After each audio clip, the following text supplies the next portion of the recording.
gens qui sont capables de dire qui a tort et qui a raison, si c'est vrai ou c'est faux. Il faut avoir une intelligence particulière. Celui qui n'a pas cette intelligence particulière, il n'a pas le droit de dire que c'est vrai ou c'est faux. Toi, par exemple, tu n'as pas l'intelligence particulière, donc tu ne peux jamais dire c'est vrai ou c'est faux, ou tu as raison ou pas. Tu n'as pas le droit de le dire, parce que tu n'as pas la compétence pour le dire. Tu comprends ? Il faut que tu te mettes ça bien dans la tête. Par contre, si tu dis quelque chose ne sent pas très bon, là, on va le croire. Parce que lui, il est capable de sentir les odeurs.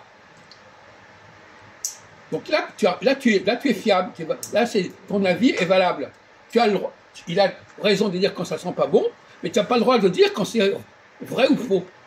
Tu es très limité, tu comprends, tu es limité. Tu es limité aux odeurs. Donc dès qu'on est dans le domaine intellectuel, tu es incapable.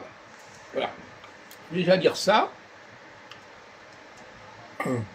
Il faut respecter les capacités des uns et des autres. Si moi je dis que ça... Par exemple, moi je suis incapable de dire si ça sent bon ou mauvais. C'est pas mon domaine.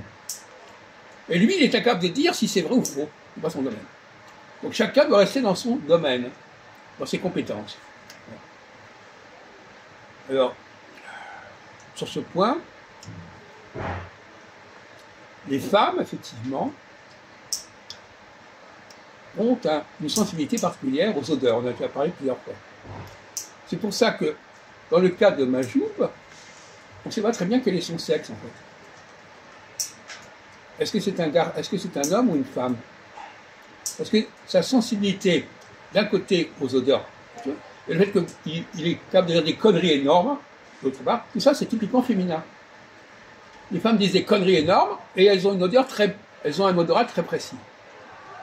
Donc voilà, donc il correspond à ce schéma-là.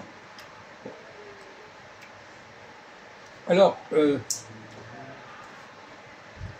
on va commencer une chose sérieuse.